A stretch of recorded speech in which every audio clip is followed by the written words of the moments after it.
తెలంగాణ ప్రజలందరికీ నమస్కారం. మన పొంగులేటి శ్రీనివాసరెడ్డి గారు మరి మంత్రి ప్రజల కోసమైందా, తన కోసమైందా, తన ఆస్తులు పెంచుకోవడానికైందా అనేది మనకు స్పష్టంగా కనబడుతుంది. ఇక్కడ మంత్రి పొంగులేటి శ్రీనివాసరెడ్డి గారికి రాఘవ కన్స్ట్రక్షన్ కంపెనీకి 1906 కోట్ల కాంట్రాక్టు మరి దాన్ని దారాదత్తం చేస్తుంది. ప్రతి నెల పొంగులేటి ఏదో ఒక అక్రమంలో ఎక్కడనో ఒక దగ్గర ఒక స్కాముల్లో ఎక్కడ ఒక కబ్జాలనో ఆయనో వాళ్ళ కొడుకో మనకు కనబడుతూనే ఉంటుంది.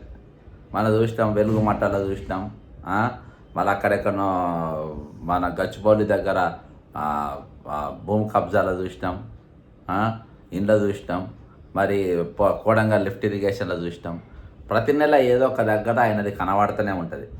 కాబట్టి ఈరోజు మంత్రి పొంగిరెడ్డి శ్రీనివాసరెడ్డికి రాఘవ కన్స్ట్రక్షన్స్కు 1904 కోట్ల రూపాయలు దాని కాంట్రాక్ట్ తీసుకుంటారు. జిహెచ్ఎంసీ పరిధిలో అమృత్ స్కీమ్ కింద మరి 1906 కోట్ల రూపాయల విలువైన 471 ఎంఎల్డి గల 22 ఎస్టీపీల నిర్మాణం Raghava constructions, BVSR constructions, SSG Infratech కంపెనీలకు అడ్మినిస్ట్రేటివ్ శాంక్షన్ ఉత్తర్వులు జారీ చేసిన కాంగ్రెస్ ప్రభుత్వం. అంటే ఇక అది ఎవరి కింద, రేవంత్ రెడ్డి గారి కిందనే ఉంది ఆ శాఖ అంతా.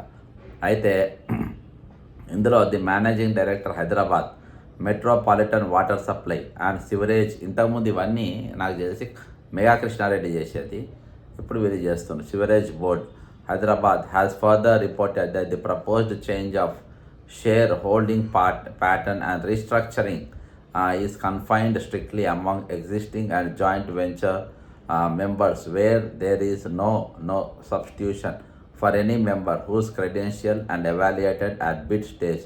All obligations, liabilities, responsibility and tender. ఇది టెండర్ డాక్యుమెంట్, వాళ్ళకి ఇచ్చిన వర్క్ ఏ విధంగా ఇచ్చిండ్రో ఏంటిది అనేది పూర్తిగా ఇందులో ఉన్నది. మరి ఈరోజు the manage director Hyderabad metropolitan అయినా ఇచ్చిండ్రు. ఇక ఇది అందరూ కూడా నడిపిండ్రు. మరి ఇక కేవలం ఇక దందాలే చేసుకోనికి మరి దీన్ని మీరు ఇళ్ళకి ఎందుకు రావాలి? దందాలే చేసుకోవాలి. ఈరోజు మీరు ఇళ్ళకి వచ్చి మరి మంత్రులై ఈరోజు పవర్ ఎందుకు మిస్యూజ్ చేయాలి? ఇది మిస్యూజింగ్ పవర్ తప్ప ఏం లేదు.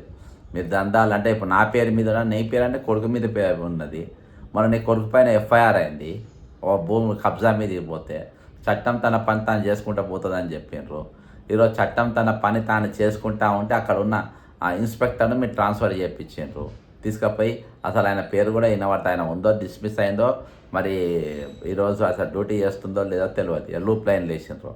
మొత్తానికి అయితే నేను ట్రాన్స్ఫర్ అయితే చేసిండ్రు. అక్కడ మళ్ళీ ఆయన ట్రాన్స్ఫర్ అయినాక మళ్ళీ అనుకూలమైన అధికారులను తీసుకొచ్చుకొని పెట్టుకొని అక్కడ పోలీసు పహార మధ్యలో మరి ఆ కబ్జా మీదకి పోయినరు.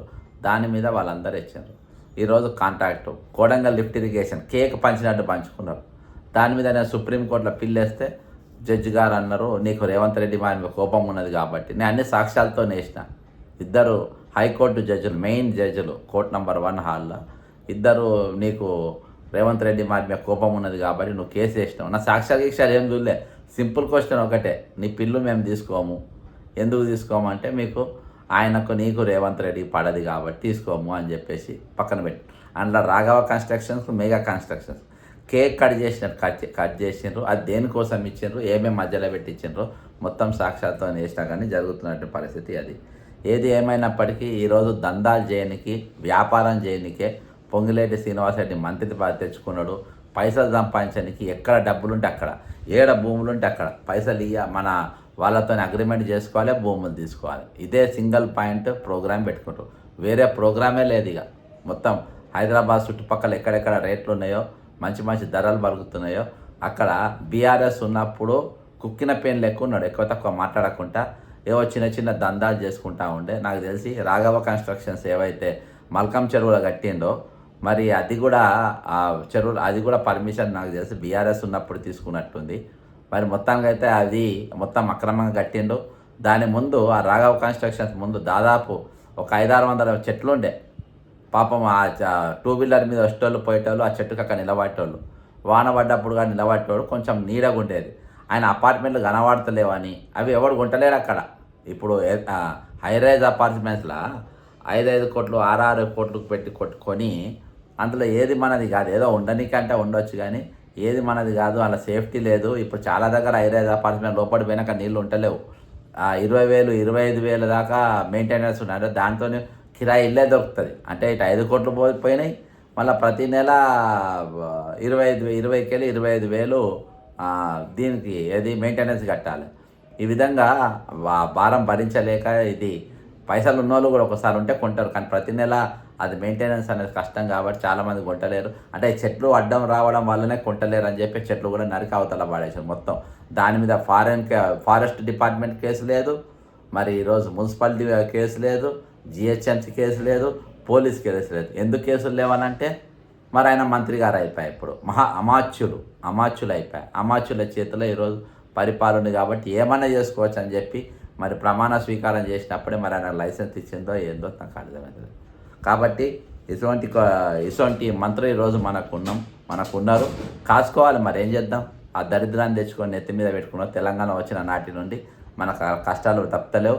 మొత్తం దోపిడీ చేసి ఈరోజు అప్పులపాలు చేసిన తెలంగాణను. అప్పులన్నీ మనం మొయ్యాలి. అక్రమాలు, అవినీతి, ఈరోజు చెట్లు కొట్టేసుడు, వాతావరణం మొత్తం సర్వనాశనం చేసుడు, గుట్టలను పిండి చేసిన తెలంగాణ వచ్చినాక లక్షల చెట్లు కొట్టి అవతల పడేసిండ్రు. వాతావరణం అనుకూలంగా లేకుండా పోయింది. కాబట్టి ఇటువంటి పరిస్థితుల మధ్యలో తెలంగాణ ప్రజలు బతుకుతూ ఉన్నారు. కాబట్టి రాజకీయాలపైన, ఎటువంటి అక్రమ రాజకీయాలపైన, రాజకీయాలకు వచ్చే వారి మీద ఇటువంటి వాళ్ళకు ఈయన ఏమంటారు, ఈయన వ్యాపారవేత్త, ఏమున్నా 2,000 3,000 ఇస్తే వాళ్ళే ఓటేస్తారు. కాబట్టి మన రేట్ అక్కడికి తెచ్చుకున్నాం, మన బతుకులు అక్కడికి తెచ్చుకున్నాం. ఆలోచన చేయండి. ఖచ్చితంగా ఈ వీడియో షేర్ చేయండి, కామెంట్ చేయండి. ఇంతవరకు సబ్స్క్రైబ్ కానీ వారు సబ్స్క్రైబ్ కండి. జై తెలంగాణ, అమరవీరులకు జోహార్.